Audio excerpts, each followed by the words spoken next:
Hello, History 361. So today I want to talk about literary sources other than Thucydides. And of course, Thucydides has been and will continue to be a critical source for the master narrative that you find in your textbook, and also the master narrative that I am now doling out in very small dribs and drabs on YouTube videos. Now, again, it's really impossible, I think, to understate the importance of Thucydides. He's an eyewitness to many of the events he describes. He's a high-ranking Athenian politician and general, and he has high-level contacts in both Athens and also in Sparta, where after being exiled by the Athenians for military incompetence, he ultimately moves to. As important as Thucydides is for our understanding of this period, I think it's worth considering some of the other ways which scholars try to make sense of the period. So I first want to talk about sort of three other big literary sources: the Old Oligarch, Plutarch, and Diodorus Siculus. And then I want to talk about the importance of epigraphy to our understanding the Athenian Empire, as well as to consider some of the problems of epigraphic evidence, inscriptions, which are at once primary sources and yet also some of the most difficult sources to date and interpret. So let's start with one of the literary sources, other than Thucydides, that was quite likely produced in Athens itself during the 5th century BC. And that is a treatise, sometimes referred to as the Old Oligarch, sometimes referred to as Pseudo-Xenophon.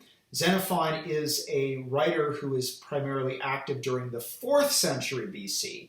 And this treatise was included in Xenophon's work, although nobody thinks that Xenophon himself wrote it, and therefore, as is common in sort of the way philologists denote authors, he's called Pseudo-Xenophon.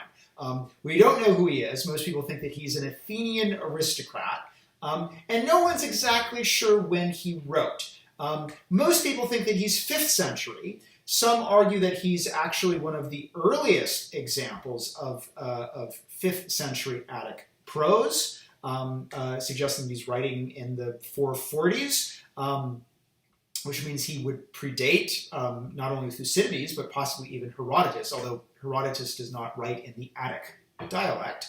Others argue that he's somewhat later. Our old oligarch does not seem to know how the Peloponnesian War ends. He's someone who's critiquing Athenian democracy and critiquing Athenian imperialism.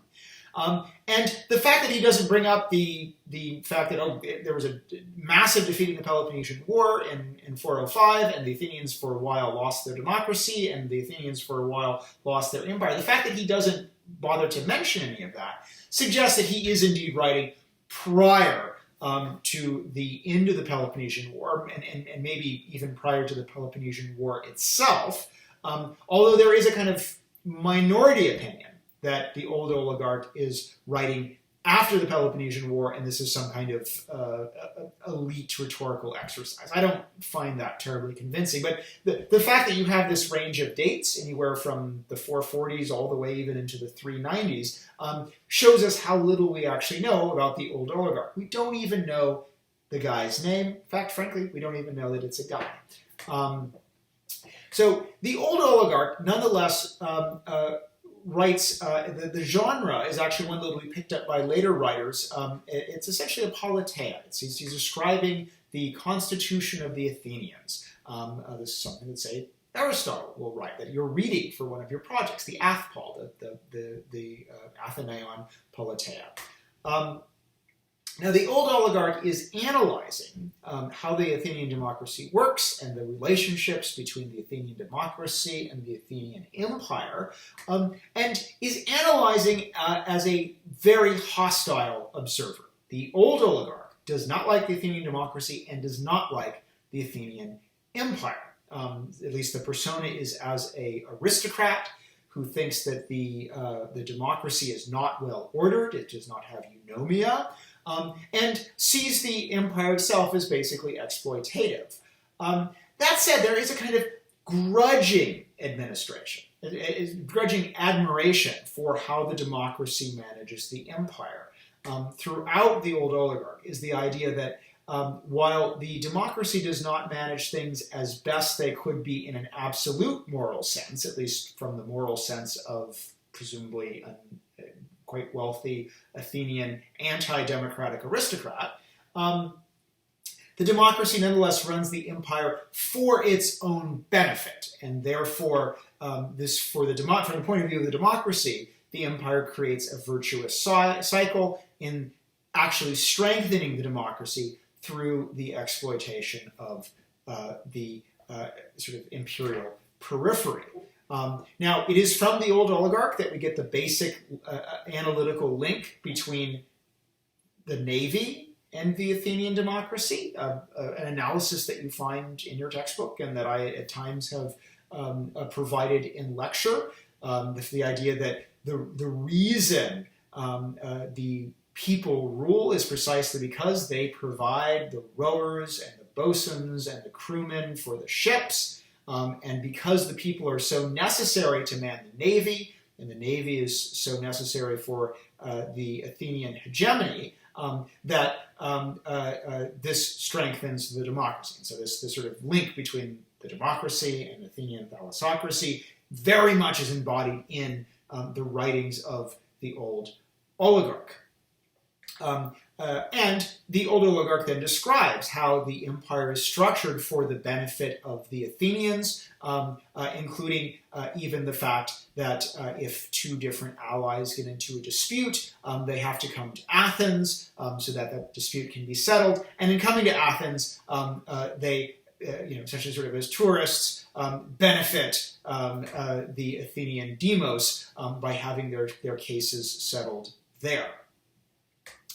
So the Old Oligarch, again, paints a ostensibly critical vision of the democracy, but also a vision, again, that grudgingly admits that the democracy, at least in terms of achieving its own objectives, is pretty efficient. So a brief but nonetheless important kind of work of kind of constitutional history are other big sources. Are certainly not written during the classical period. I mean, the Old Oligarch, again, is most likely 5th century, late 5th century at some point.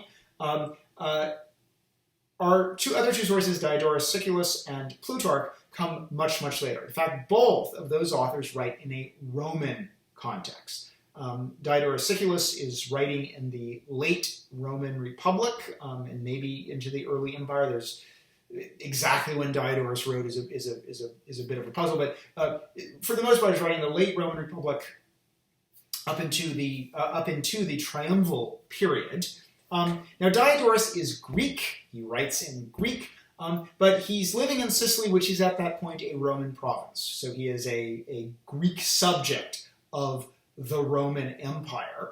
And indeed, his overall project is to write a grand history in which he goes year by year, and he tries to synchronize the Athenian archons. And I remember in Athens, the years are dated by the name of the eponymous archon who gives his name to the year, and synchronizes the years of the Athenian archons with the years of the Roman consuls. And Roman consuls are also in Rome eponymous. They give their name to the year.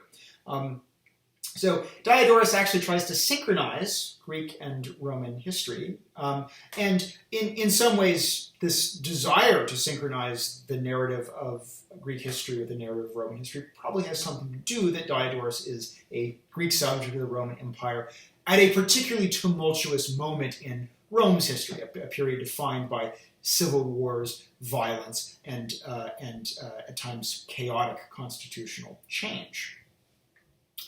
Now, traditionally, Diodorus has been seen as a pretty mediocre, maybe even a miserable historian. There's been some attempt by recent scholars to raise Diodorus' stature a bit.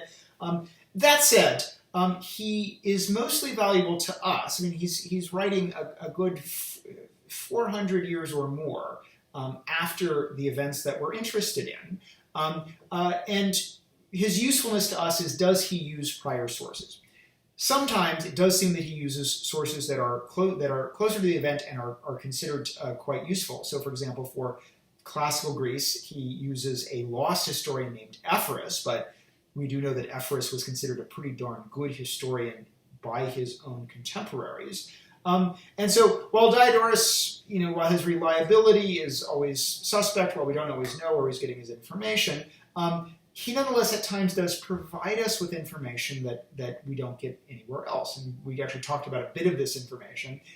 It's from Diodorus that we learn about the so-called Peace of Callias, which is mentioned by a few Athenian 4th century orators, but in terms of putting it in a kind of narrative context, we owe that information to Diodorus. And it's also true, and again, in many ways, he supplements the information that we can get from Thucydides or later Xenophon, our main narrative historians for classical Greece. So that's Diodorus. Now, even later than Diodorus is a philosopher and biographer named Plutarch. Plutarch lives around the turn of the 1st and 2nd century AD. So he has a very long life, but he's active in roughly 75 to 100 AD. Now, Plutarch is a Greek patriot. He is born in Chaeronea in Boeotia. He is a priest at the great Panhellenic sanctuary at Delphi. And yet, while he loves Greek literature, Greek philosophy, he's tremendously proud of the entire Greek cultural heritage. He's also a relatively content citizen of the Roman Empire. And in some ways, probably as a way of reconciling his two identities, as both a Roman citizen and a Greek patriot, Plutarch writes a series of parallel lives in which he will take will write a biography of a Greek worthy, and then we'll parallel that Greek worthy with the life of a Roman worthy, and the goal is to sort of to compare and contrast both Roman virtues and at times Roman vices with Greek virtues and at times Greek vices. So, for example, Alexander the Great is paired with Julius Caesar. Theseus is paired with Romulus. Now, for our project, and this is, the people who study Plutarch as a literary artist get frustrated with historians because we are like the dwarves in the mines of Moria. We just want to mine Plutarch for little nuggets of historical information. We often have to be totally indifferent to his grand kind of literary or philosophical construction. And I'll admit, I'm totally guilty of this. Now, Plutarch is useful because, even for periods that are covered by Thucydides, he gives us the information about the entire life and career of a significant figure. And these include, there is a life of Themistocles, there is a life of Cimon, there is a life of Pericles. These are all figures that have been important in our story. And Thucydides, in our part, for many of these figures, we only learn about them from Thucydides very briefly in his first chapter, which is his most compressed chapter. It's a chapter where Thucydides is trying to tell us about a nearly 50-year period from 479 to 431. It's the preface to his book. It's oftentimes referred to as the Pentacontatea, the 50-year period. So where Thucydides is moving very fast, and we want to know more, oftentimes we find stuff in Plutarch that gives us information that either Thucydides isn't interested in or that Thucydides doesn't have time to cover. Also, Thucydides is really only interested in figures as they come in and out of his narrative. So they appear, someone appears as a general or statesman or gives a speech, and then they're done, and Thucydides moves on with his narrative of the war. That's what Thucydides cares about, the Peloponnesian War.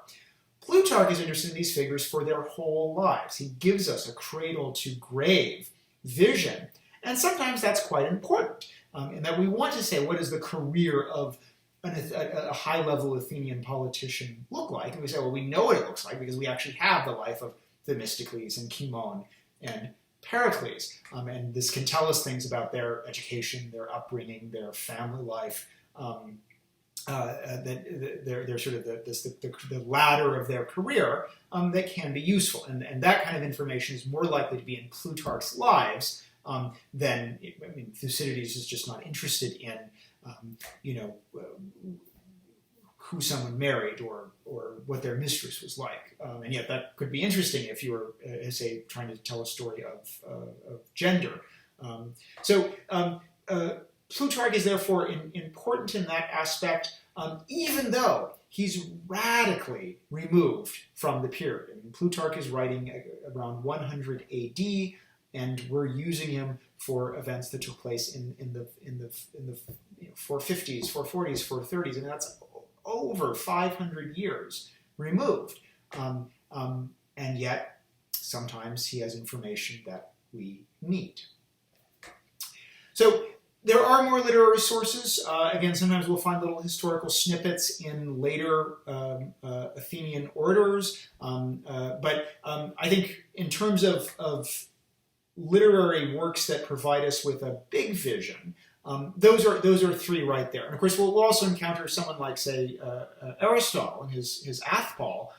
You're going to be reading that, and that actually also at times provides historical snippets about the evolution of the Athenian democracy.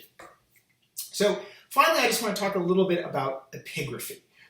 We've encountered inscriptions before. We know that they're important. They are true primary sources. I mean, in some ways, they're inscribed to be permanent archival documents that are available for public viewing and public perusal.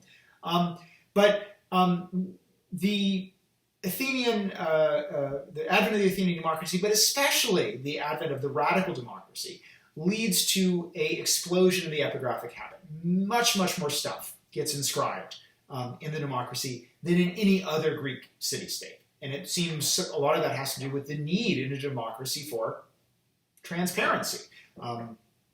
People need to be able to read, well, what did the assembly decide? Rather than having some aristocrat say, oh, yes, of course I remember. 20 years ago, the assembly decided something that was incredibly useful to my economic and social class. No, you actually want it there so you can go and say, no, we can go to that rock and we can look at the decree and see exactly what the demos, what seemed good to the demos. We have far more inscriptions from Athens than we do from any other city-state. Although we do have, there is some epigraphy from across Greece, but in Athens, it's a hotbed. Now, there is one problem. Many of these stones were inscribed, they were installed, and then life happened over the course of centuries. Someone said, gosh, that stone would make a great, brick in my building, the sheep pen that I'm building. And so they get moved, they get taken down, or simply they fall down and they break and they erode. And so many of them survive in a damaged state. Sometimes they're quite hard to read. Oftentimes, if you are looking in your textbook or if you're reading an article and you see a text, an epigraphic text, you'll notice that in many instances some of the words have little parentheses around them. That's basically where there's just damage to the stone, but the epigraphers, and an epigrapher is someone who studies inscriptions, is filling in those gaps with an educated guess. And in some ways this isn't as dangerous as it might seem, because many of these inscriptions are incredibly formulaic. They've got a ton of just formulaic phrases and clauses, and they use a kind of very standard vocabulary of kind of Attic legalese.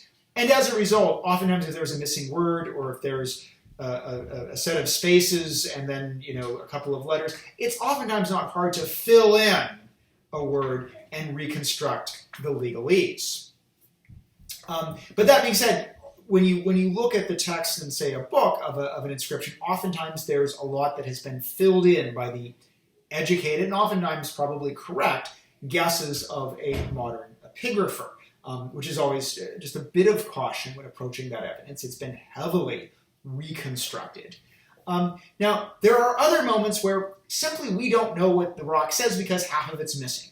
And frustratingly, if the way that these things are dated is they're usually dated at the very top, and in Athens, usually by reference to who is the eponymous archon for that year. So you know, just as you would write the calendar date on the top of a letter, and those for those of you who have ever written a letter, like to your grandma, you would use, you know, back in the day, you would write the date at the top. I'm dating myself. I'm old. Yes, I used to write letters to my grandma, and you'd write the date at the top. But now we all send email, which have the date timestamp. At any rate, when we go way back, they have to put the name of the eponymous archon at the top, when so-and-so was archon in Athens. If that's lost, it can be very, very hard when to date the inscription. Now, this can cause problems for our understanding of the dynamics of the Athenian Empire. Let's say we have an inscription that talks about a certain policy. We might want to know whether that inscription dates to, say, the 450s, when Athens is still supposedly the head of a grand anti-Persian coalition, or we might want to know if that inscription dates to the 430s or 420s, say during the Peloponnesian War, when we know from Thucydides that Athens could be quite harsh regarding her allies. Now, if we don't have the date, epigraphers then oftentimes try to guess best they can, and oftentimes this involves a kind of degree of connoisseurship, as epigraphers look at the letter forms, compare those letter forms to the letter forms in dated inscriptions, and try to place the inscription stylistically in a kind of date range. Now, as you can imagine, judging letter forms and comparing some letter forms to others is not exactly scientific. One of the great debates in Attic epigraphy is the dating of the 3-bar sigma. So the sigma is an S. That's how you make an S. Some sigmas appear as 3-bar sigmas. They actually kind of look like what we might think of as an S today. However, eventually the Athenians shift to a 4-bar sigma, which actually looks like what we think of as a Greek sigma. If you were a member of a fraternity or sorority, that's what you think a sigma looks like, a 4-bar sigma, because it's actually made with 4 bars. Now, there was a time when it was held that if an inscription had a 3-bar sigma, it dated really basically to the 450s or earlier, and then if it had a 4-bar sigma, it was dated later. And indeed, these sigmas were used to try to create a sort of corpus of earlier Attic inscriptions and later Attic inscriptions, and was also used to try to tell a story about changes in Athenian policy between the 450s down into the later 5th century. Now, there is one problem. There's increasingly become a lot of evidence that the 3-bar sigma was used in a somewhat later date. And as such, we can't always be sure if we see a 3-bar sigma that we're actually dealing with an earlier inscription. Now, I tell this not to sort of amuse you with the stupid things that scholars argue about, but simply to show that while inscriptions should, in theory, be a slam dunk, we actually have the physical document in front of us. It's in stone. This must be the sort of nothing is coming between us and what the demos inscribed on that stone. It's not always so easy. And therefore, epigraphy, while it provides us with critical evidence for understanding classical Greek history, also is something that needs to be examined, debated, reconstructed, and interpreted, even though technically you've got the rock in front of you.